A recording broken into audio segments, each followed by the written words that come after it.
हाथियों के झुंड को इकट्ठा होते देखता है। उनके विशाल रूप परिदृश्य के खिलाफ स्पष्ट है। देखो, पानी के पास हाथियों का एक झुंड है, क्रिस ने उत्साह से कहा। हाथी शांति से पीते हैं, उनकी भूरी खाल धूप में चमकती है। अफ्रीकी मैदान नीचे की ओर फैले हुए हैं, जो टोटुगा के पंखों के नीचे जीवन का एक ताना बाना है। चिलचिलाती अफ्रीकी धूप में मार्टिन दूरबीन उठाता है। उसके चेहरे पर एक बड़ी मुस्कान छा जाती है। मार्टिन इस दृश्य पर चकित होता है। अविश्वसनीय। चलो हाथी शक्ति को सक्रिय करें। क्रिस और मार्टिन सवाना के इंतजार में अपने इरादे की घोषणा करते हैं। कथानककार परिवर्तन की घोषणा करता है। क्रिस और मार्टिन अपने हाथी प्राणी शक्ति सूट पहनते हैं और हुश ऊर्जा के विस्फोट के साथ वे हाथी जैसे बन जाते हैं। हाथी का झुंड धीरे धीरे मैदान में घूमता है। उनके विशाल रूप प्रकृति की भव्यता का एक शानदार प्रदर्शन करते हैं। हवा झुंड के आने की गहरी गड़गड़ाहट से कंपन करती है, एक ऐसी आवाज जो इन कोमल दिग्गजों की शक्ति और वैभव को प्रतिध्वनित करती है। पास की झाड़ियों से एक हल्की सी आवाज आती है, जो उनकी हर हरकत पर नजर रखने वाली एक अदृश्य उपस्थिति का संकेत देती है। एक हाथी जोर से चिंघाड़ता है। उसकी आवाज पूरे परिदृश्य में गूंजती है, जो झुंड के लिए एक संकेत है। एरर 15। अफ्रीकी झाड़ी के दिल में क्रिस और मार्टिन अचानक रुक जाते हैं। उनका ध्यान एक अप्रत्याशित दृश्य ने खींचा। एक छोटा हाथी का बच्चा अकेला और कमजोर कांपता खड़ा है, जो अलगाव का एक मार्मिक प्रतीक है। क्रिस का हृदय करुणा से भर जाता है।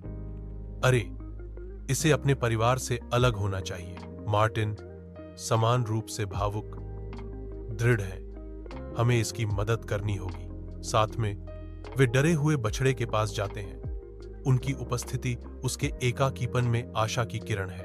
बछड़ा उनकी दयालुता को महसूस करते हुए कांपना बंद कर देता है। उसकी बड़ी आंखें अपने संभावित रक्षकों पर टिकी होती हैं। हाथी अपनी सूंड को नीचा करते हैं। गंध से निर्देशित अपने छिपे हुए रास्ते पर निकल पड़ते हैं। एक दबी हुई गुर्राहट पेड़ों से गूंजती है, जो जंगल की शांति को भंग कर देती है। डर हावी होने पर बच्चे के भाव तेजी से बदलते हैं। दूर के खतरे पर प्रतिक्रिया करते हुए हाथी प्रतिक्रिया में तनावग्रस्त हो जाते हैं।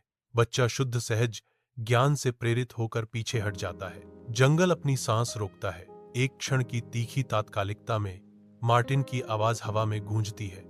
जल्दी करो, एक घेरा बनाओ। क्रिस तेजी से आगे बढ़ता है।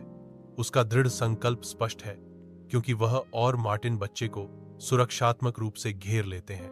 जैसे ऊंचे हाथियों ने अपने बच्चों की रक्षा की, मार्टिन और क्रिस कंधे से कंधा मिलाकर खड़े हैं, बच्चे के चारों ओर एक अभेद्य बाधा बनाते हुए। शेर किनारे से देखता है। उसकी शिकारी प्रवृत्ति एकजुटता और दृढ़ संकल्प की अप्रत्याशित दीवार से मिलती है।